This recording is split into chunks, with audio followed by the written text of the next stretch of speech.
Now, the greatest radio shows of all time.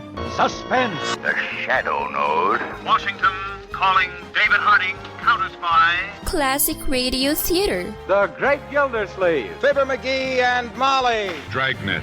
Gunsmoke. The Lone Ranger. Now, step back into our time machine with your host, Wyatt Cox. Good evening, friends of the Inner Sanctum. Comedy this hour, Lum-n-Abner, their half-hour show. This episode came from April 5th, 1950, as Lum's looking around for something he's missing. The Lum-n-Abner Show. With your old friends, Dave Dupin, Andy Devine, Smith Arquette, Willard Waterman, music by Obie Cates, and starring Lum and Abner.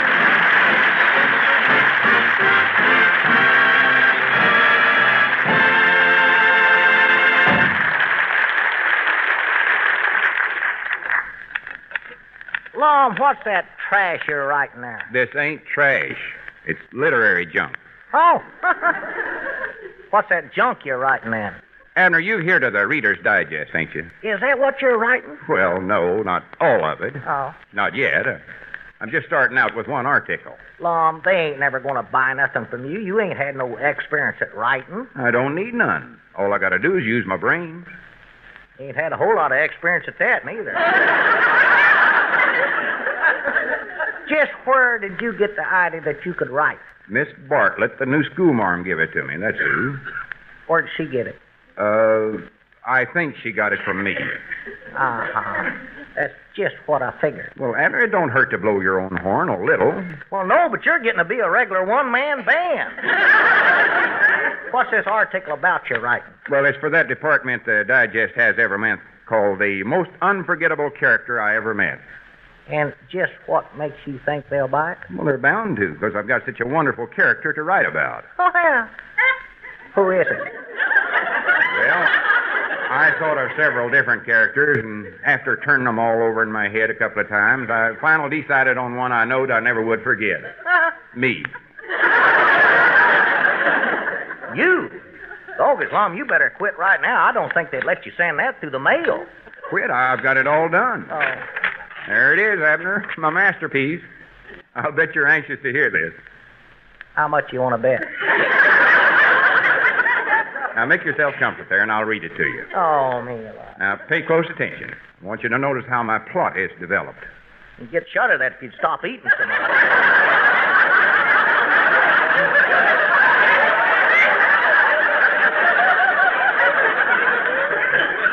I said plot. Oh! The Most Unforgettable Character I've Ever Met by Nathaniel Wadsworth Edders. By who? I'm writing this under a consumed name. Well, I don't blame you. I wouldn't want to take the blame for that junk, neither. What I mean is that now that I'm a writer, I'm using a nom de plume. What's the matter? Did your typewriter break down? No. Judging by that print in there, it looks like your plume broke down. Abner, just keep quiet now and listen. All right, go ahead. Here we go. As the sinking sun slips down behind the tree-covered hill... Which hill is that? The one with the tree on it. Oh. As the sinking You mean sun... that hill back of the old Davis place? Yeah, that's as good as any. Slips down behind the tree-covered They hill... cut that tree down, Lum.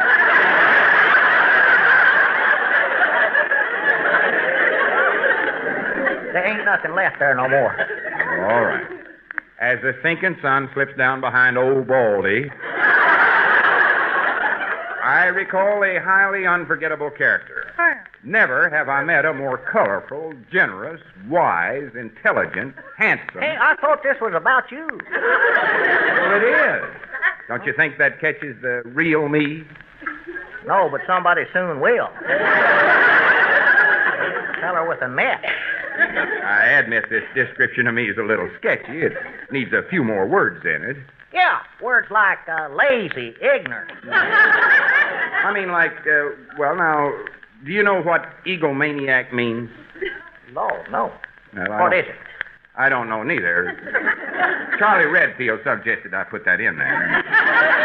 But But I don't know. I don't want to make this too strong. Folks are liable to think I'm conceited.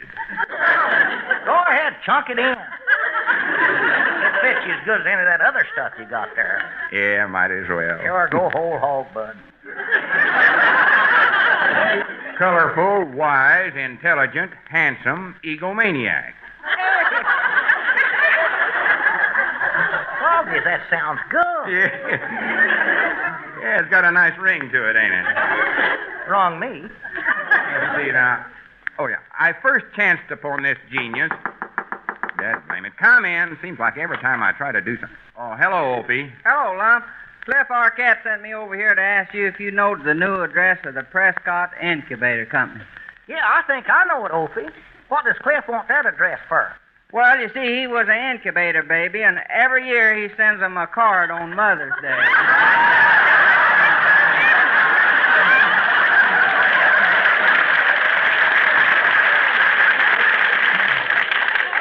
Well, I think that's sweet.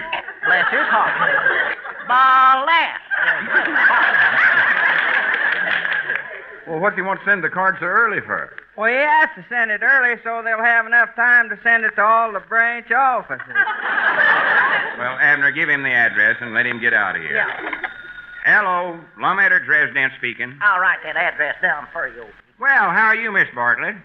Instead of wearing a rose in his lapel for Mother's Day, Cliff wears a 10-watt light bulb. Keep quiet, Opie. Well, yes, Miss Bartlett, I've got it all wrote, and how's that? Cliff is nuts. I can't hear a thing here. Would you speak a little louder? I said Cliff is nuts. Opie, get out of here. Now, what did you say, Miss Bartlett? Yeah, here you are, Opie. Here's that address. Oh, well, much obliged, Abner. So long. Yeah, so long, Opie. Why, that's wonderful, Miss Bartlett. Is he here in town now? Who? Well, sure, send him over. How soon can he get here? Who? Half an hour? That's wonderful. I'll be all set for him. Who? I'm sure much obliged to you, Miss Bartlett. Goodbye. Granny's Abner, I could swear there's an owl in this room. Did you hear me?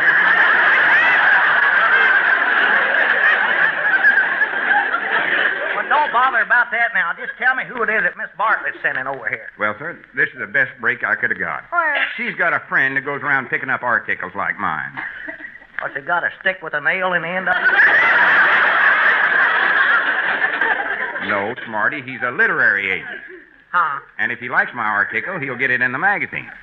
Now, let's see. I better get my manuscript together here. Wait a minute. Where's page 1? Oh, I don't know. Well, it was there on that table a minute ago. On that tape. Uh-oh. What do you mean, uh-oh? That must have been the piece of paper I used to write down that address for Opie. Oh, for pity's sakes. Well, come on. Don't just sit there. We've got to get that page back. And if we don't, there's going to be one dead pigeon around here. Who? You dead blame hoot owl.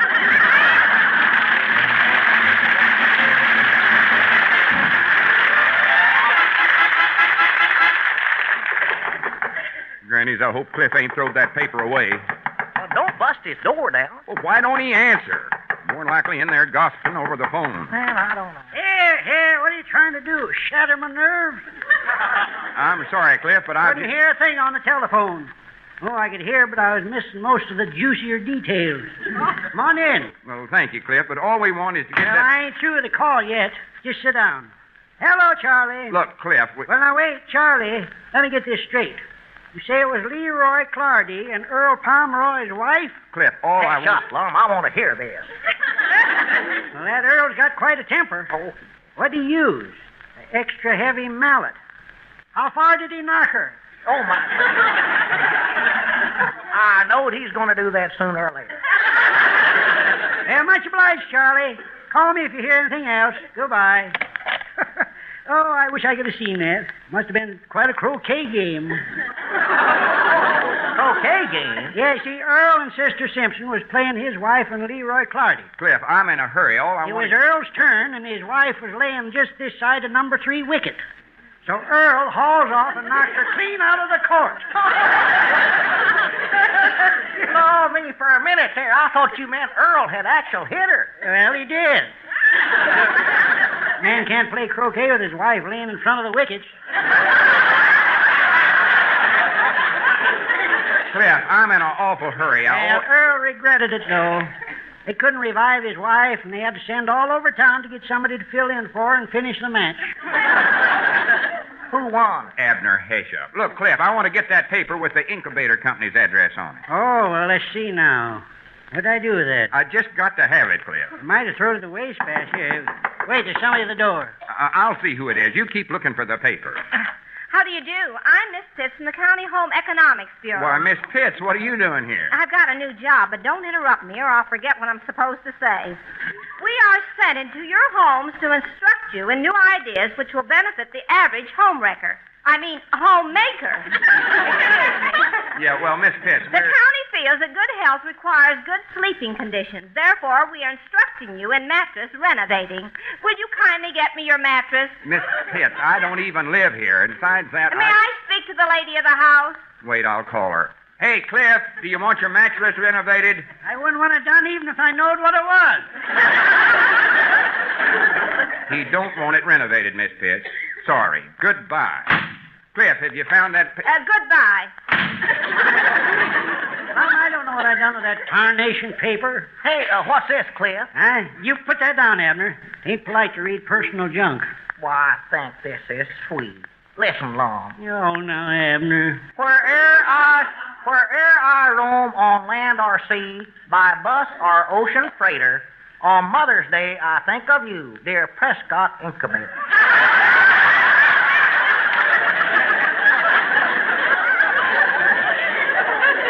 Abner, we ain't got time to be reading poetry. Now, we got to find that page. Hey, wait, I think maybe Opie picked that paper up again. All right, let's get on over to Opie's place, then. No, he's here, Lum. He's in the next room practicing for his music lesson. What are you letting him practice here for? Trying to get the people next door to move. Where is he? In this room here? I wouldn't go in there if I was you. Get out of my way, Cliff. Ain't nothing can stop me.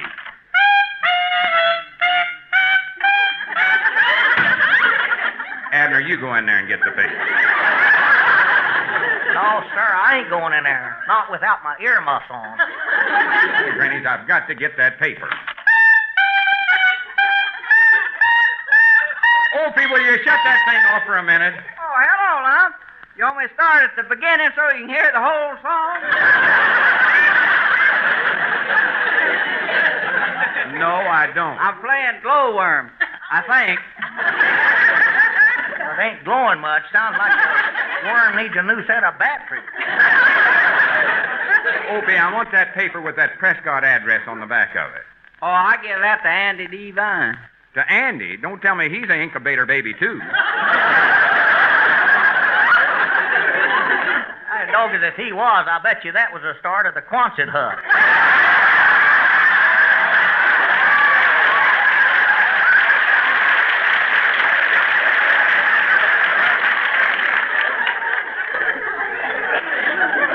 Well, what did Andy want that address for? Oh, he said there was some funny stuff about you on the other side that he wanted to read to the gang down at the barber shop. Oh, my goodness. We've got to get over to Andy's before my reputation is ruined. If that gang ever gets hold of that paper, I'll be the laughingstocks of the whole town. Well, that'll be a whole lot better than putting it in a magazine, being the laughingstocks of the whole country.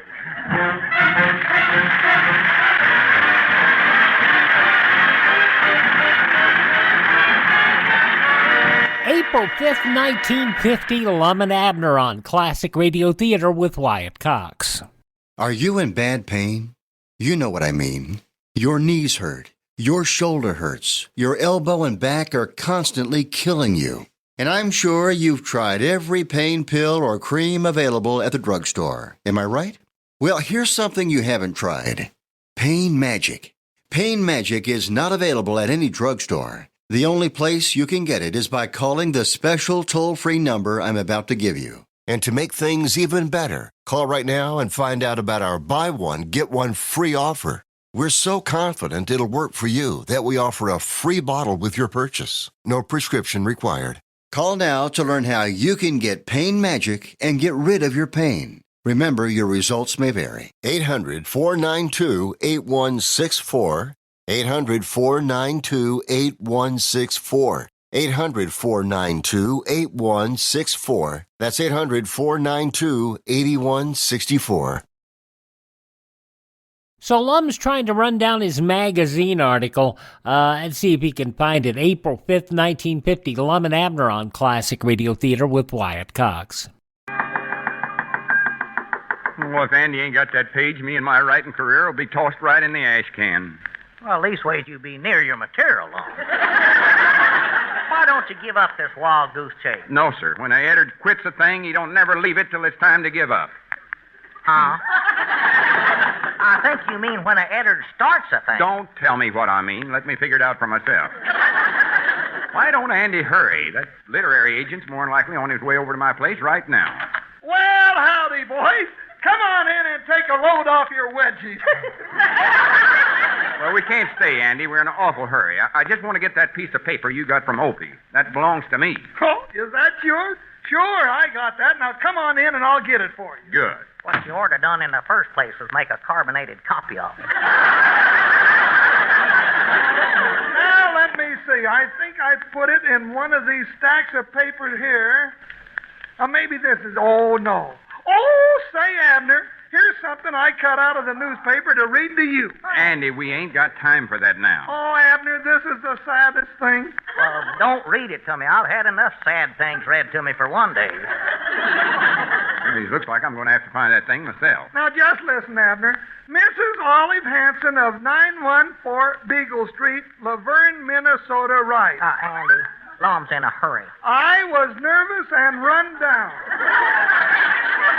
They always are. I lost weight and became irritable. When the children came home from school, I barked at them. I was half crazy. And half Airedale. I grew steadily worse, and my doctor didn't know what to prescribe for me.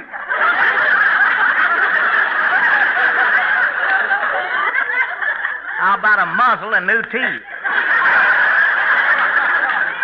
He gave me only 1 week to live. Too long. But that same day I heard about Levine's Indian Swamp Water Bath and the 10-day miracle cure. Wow.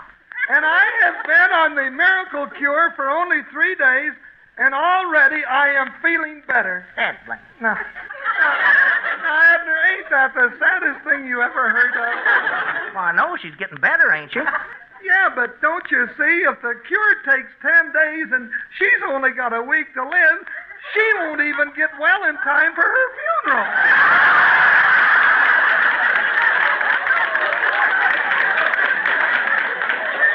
Dad, blame it, Andy. Will you cut that out and find the page?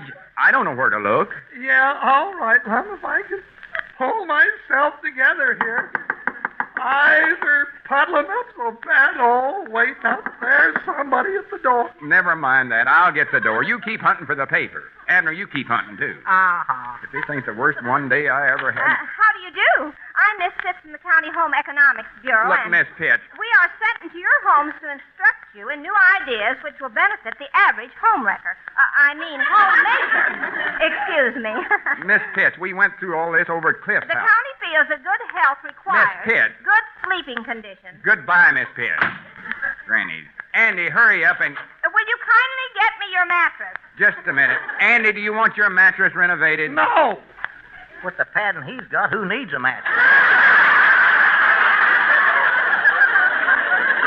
No, he don't, Miss Pitts, and goodbye.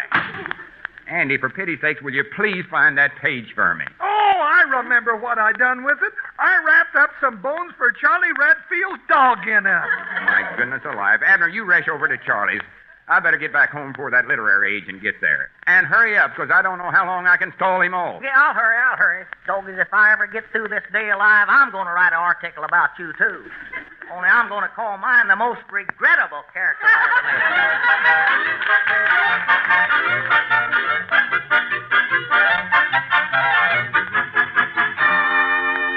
made. Mr. Edwards, I waited about as long as I can. What about your magazine article? Now, Mr., what was your name again?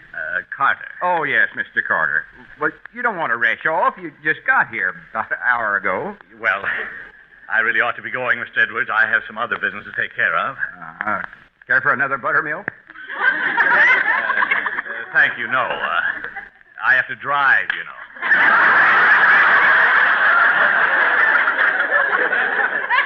Oh, yeah. Mr. Edwards, I understood from Miss Bartlett that your manuscript was completed. Now, what's holding you up?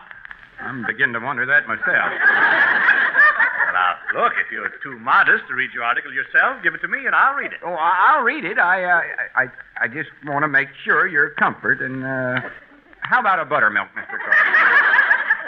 I think I'll sit this one out. All right, now, let me make one more phone call over to Charlie Redfield. Now, look, I don't have time to sit here while you call up all your friends. Now, please read the manuscript. Yes, sir.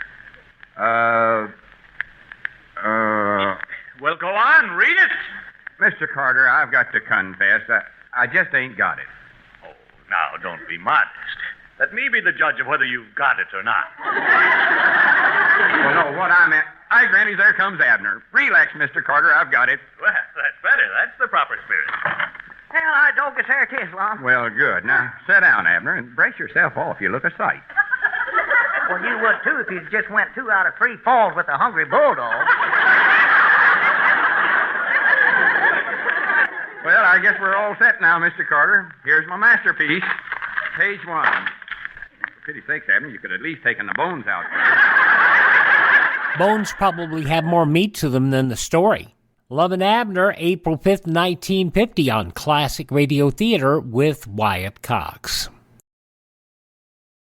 Let's see, if something costs less, but people are happier with it, that sounds like something to look into, and that's MediShare. Maybe you've heard switching to MediShare to pay for healthcare can save the typical family $500 a month, and that's huge, but it's also true that people are way more satisfied after making the switch, too. The customer satisfaction rate for MediShare is double that of the typical health insurance plan. Double. MediShare works. It's been around for more than a quarter century, and members have shared more than $3 billion of each other's bills. People love having telehealth and a huge nationwide PPO network. So, yeah, you can save a ton and like it better. Imagine being happy with how you're taking care of your health care. So if you're self-employed or part of the gig economy, or you just want a plan you're happy with, you can call right now and get a price within 2 minutes. A very, very smart use of 2 minutes. Here's the number you need. 833-34-BIBLE. That's 833-34-BIBLE. 833-34-BIBLE. It's a big, bold story set in the heartland of America, along the edge of Lonely Mountain. I am open for business. And so Big William-Gargan, played by handsome Michael James, fiercely set down his Midwest roots. Oh, darling, we're going to sell bathrobes and raise chickens. Set his adoring wife, Wilhelmina, portrayed by beautiful Glenda Olsen. Oh, I love our store, Will. But they hadn't counted on Big Ralph's bathrobes and cattle store coming to town. Oh, Will, what will we do, Will? Will had a plan, a way of facing off against tough Big Ralph. We're going to change the face of America. We're going to advertise. For what? With print and broadcasting and bus benches, we're going to tell people who we are and where we are. What's a bus? And so the story of how one man brought advertising to the heartland. Oh, will it work? It will. Well, my name ain't Will, Wilhelmina. We got to advertise or we'll die. And so the greatest marketing story of all time is here. Advertise or Die, Dopey. Brought to you by Adweek Magazine, the Radio Advertising Bureau, this radio station on the famous Radio Ranch. Put your message on this national advertising platform. Email classicradiotheater@gmail.com. classicradiotheater@gmail.com.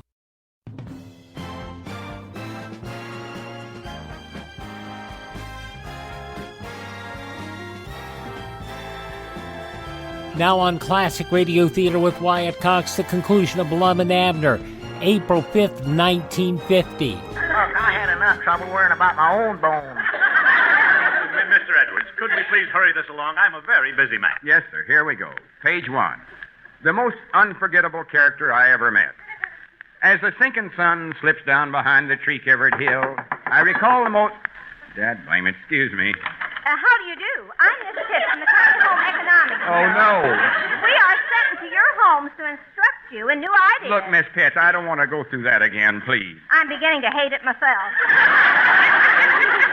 Now, where was I? Oh, yes. Which will benefit the average homewrecker. Homemaker. Excuse me. The county feels that good health requires Miss Pitt. good sleeping conditions, Will you kindly get me your mattress? Oh, for the land's sake. Abner, will you take Miss Pitts into the other room and give her my mattress and let her renovate it? Yeah, come on, Miss Pitt. Oh, thank you. Just follow me. Oh, how do you do, sir? Yeah, how do you do? Do you have a mattress? Not with me. Hey, come on, Miss Pitt.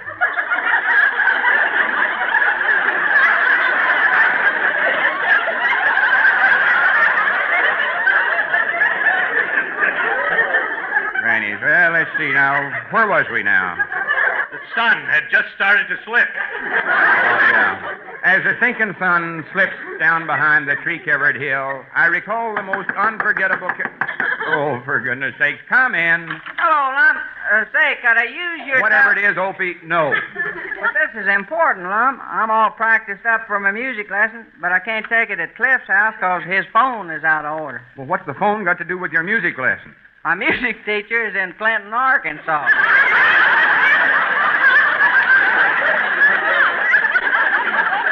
Well, now, look, Opie, you can't take no long-distance lesson in here. I've got a manuscript to read. Oh, that's all right. Go on. It won't bother me. I play loud. Now, listen, Opie. Mr. Edwards, will you please get on with the reading? Oh, yes, sir. As the sinking sun slips down... Hello, behind Mamie. Will you put a call through to Clinton, Arkansas? Yeah. Professor Yasha Bidbolt. That's right. Behind the tree-covered hill, I recall... Opie, cut out that whistling. Oh, excuse me. I recall the most unforgettable character I've ever met. That's right. Drag it right in here. Doggy, this thing's heavy. Abner, don't bring that mattress in the parlor. Miss Pitts told me to. The county feels that a knowledge of mattress renovating is valuable to all homemakers. Home wreckers. Excuse me. Oh, me. As the sinking sun... Ain't that thing sank yet? Slips down behind the... Hello, Professor Bidbolt. This is Opie Cates, and I'm all set for my lesson. Someone will please get me a sharp knife. That's the best suggestion I've heard so far. Hello, Professor. No. I'm still on glowworm. As the sinking Well, sun here goes, Prof. Now listen close. slips down behind the tree-covered hill, I recall the most unforgettable character I ever met. Never have I known a more colorful... God believe it, I can't even hear this myself. Here, use my anti-Celtic gas. Opie, stop it. Shut that thing off. Opie! But, Lon, I paid for an hour lesson. There's you paid for 1,000. Stay out. Hey, Lum, Charlie Redfield wants his dog's bones back. And rip the mattress lengthwise, so. Oh, Miss Pitt, don't do that. Look at that. Looks like somebody dropped this up.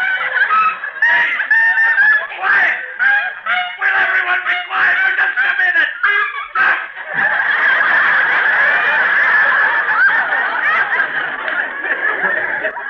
Mr. Carter, I'm sorry this all had to happen. Just be quiet, Mr. Edwards. I have something to say. How much do you want for that manuscript? Why, Will $100 be enough? $100? I granted you made a deal. Doggy's long. Good for you. Mr. Edwards, you are indeed the most unforgettable character I've ever met. Thank you. Are you going to sit it into the magazine? No, I'm going to burn it and try to forget you. Good day.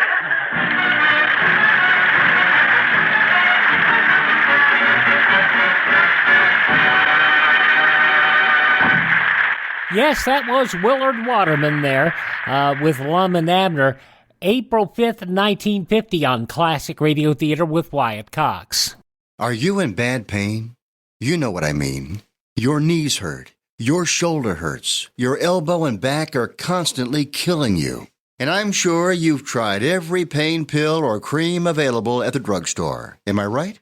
Well, here's something you haven't tried. Pain Magic.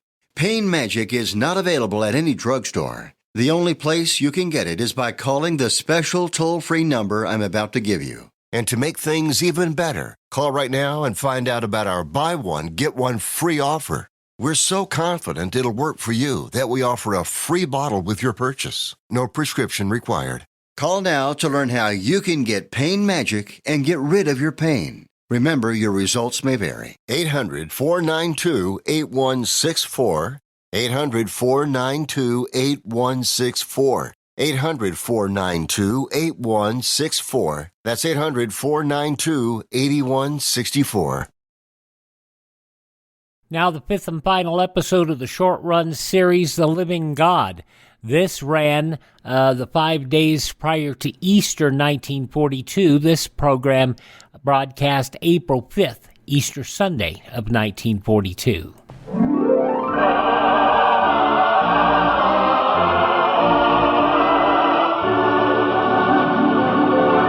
The Living God.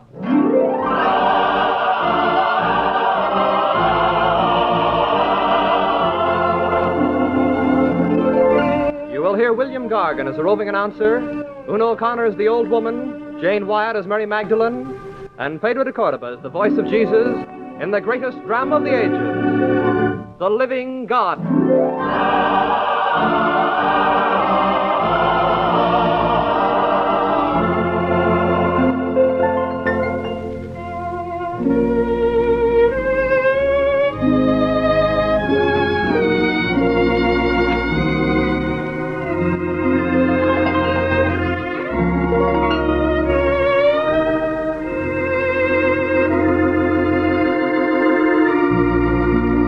Once again yesterday, as we left our roving radio announcer in Jerusalem in the year 33, where he'd been taken by faith through time and space in his search for the living God.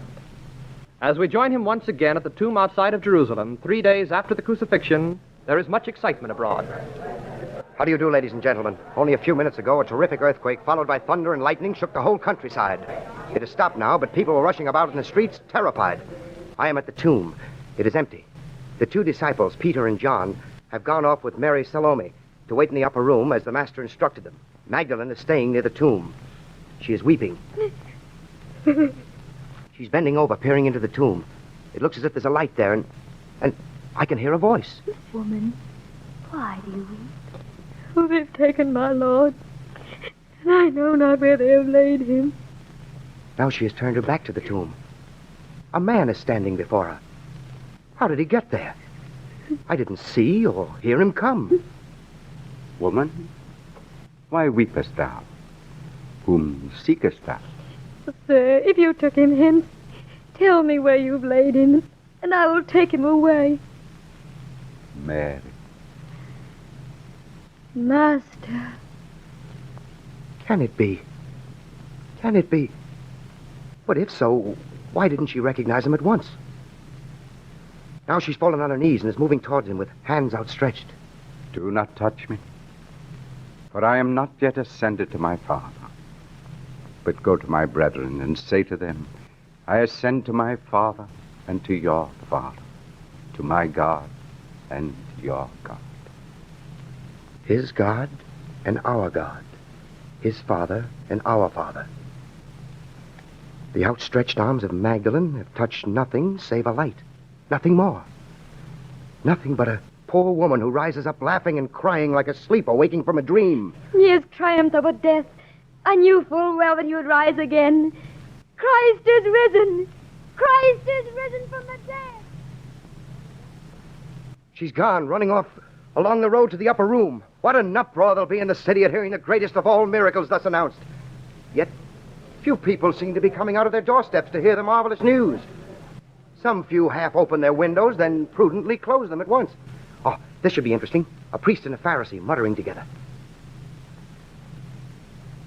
Press the news, but the fact remains he is risen again. Not so loud.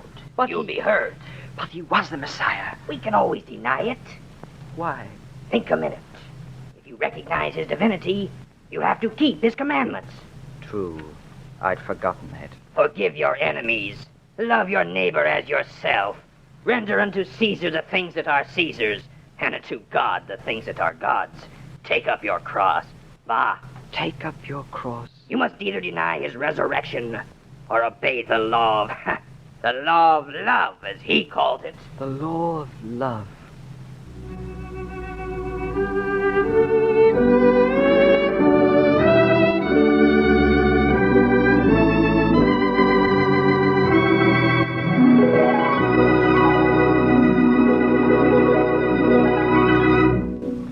Suppose we go once more to the upper room.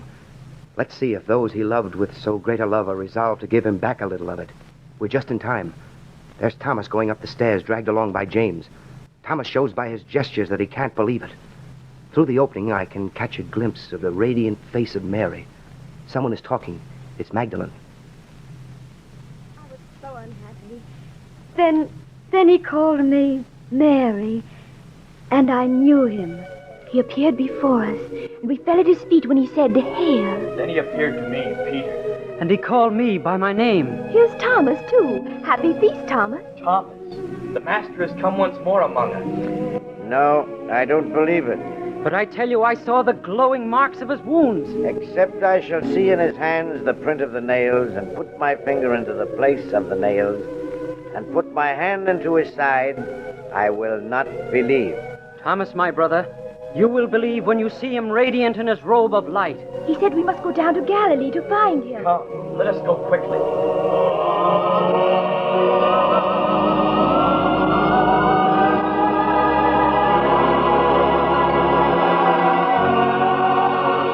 They've gone, running and singing. It's just as if they were eager to find the road to paradise. But now, where am I? I wonder. In back of me is Jerusalem. I'm on a road. Here's a sign. E-M-M-A-U-S. Emmaus. Where is that? There are 3 men walking in front of me, talking very intently. I wonder what they're saying. What are these discourses that you hold one with another as you walk and are sad? Art thou only a stranger in Jerusalem, and hast not known the things that have been done there in these days? What thing? Concerning Jesus of Nazareth. We hoped that it was he that should have redeemed Israel. Oh, foolish and slow of heart, to believe in all things which the prophets have spoken. Ought not Christ to have suffered these things, and so to enter into his glory? The one who has just spoken, the one who knows the reason for all things, can be but Jesus of Nazareth. But he's vanished. How can I join him? Where shall I find him? Where? The road has come to an end.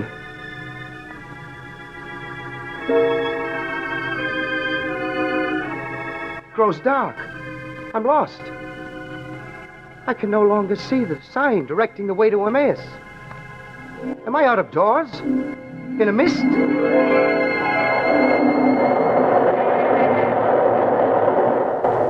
Where am I? What is this rumble? Another earthquake? No, it's a train. The subway. I'm standing on a sidewalk. Yes, here I am again in New York City. All this hubbub and confusion. Where in this age of chaos shall I find the road to him? Where shall I find the door to the little inn of Emmaus, behind which his faithful followers found burning torches of bread and wine? Where? Here. Here's the door of a little chapel. I'll go in and get away from all this noise and tumult.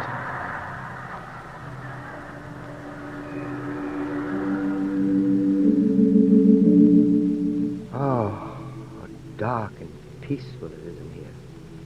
And look over there in the back, beneath the clustered candles that burn like tiny torches. What is that table covered with a gleaming white cloth? It's an altar. And listen, what is that? Accipite et mandukati ex hoc omne, hoc est enium corpus meum. Oh, that echo. Again, that echo.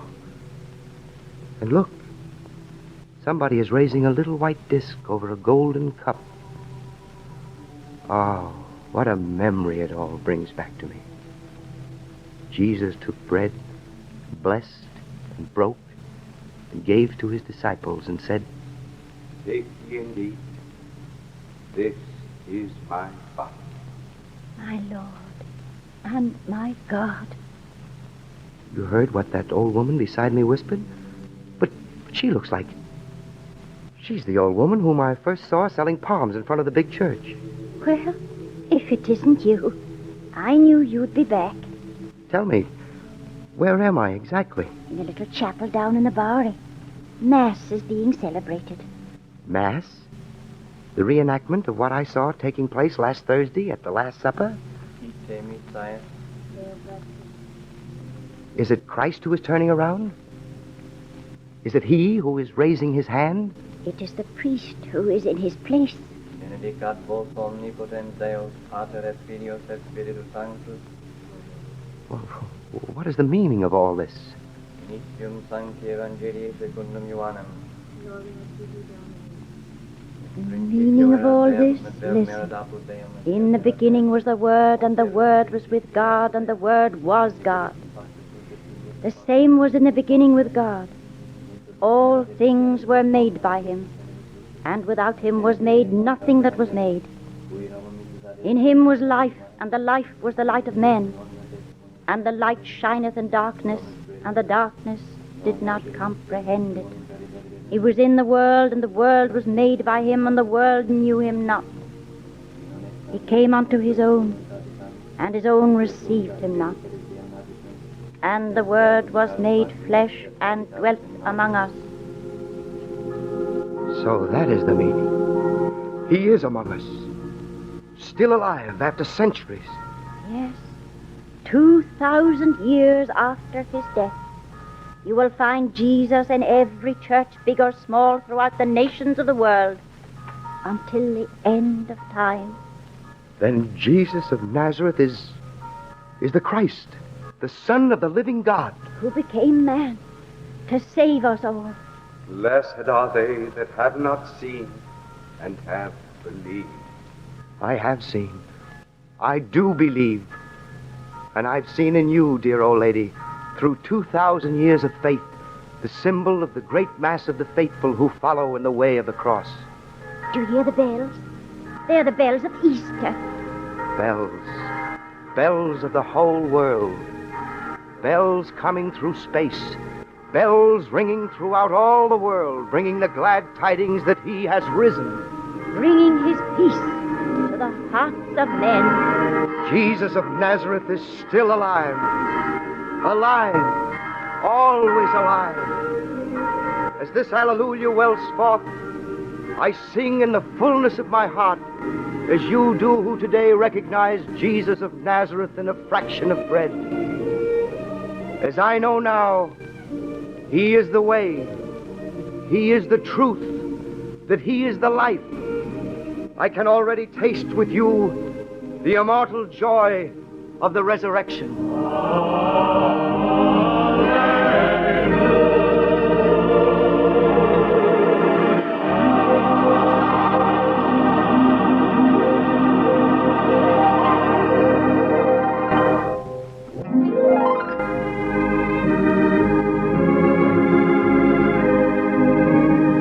You have been listening to The Living God, produced by the National Council of Catholic Men. Heard on this dramatic series were J. Carroll Nash, John Sheehan, Dennis Day, Cornelius Keefe, Winona Matthews, and Patricia Casey. It has featured William-Gargan as the roving announcer, Una O'Connor as the old woman, Jane Wyatt as Mary Magdalene, and Pedro de Cordoba as the voice of Jesus. In the supporting roles were the radio players of Loyola University of Los Angeles. Special musical scoring and effects by Robert Mitchell and his St. Brendan's Boys Choir. The Living God has been adapted from the French of Sita and Suzanne Millard. This program has been produced under the direction of Martin Work.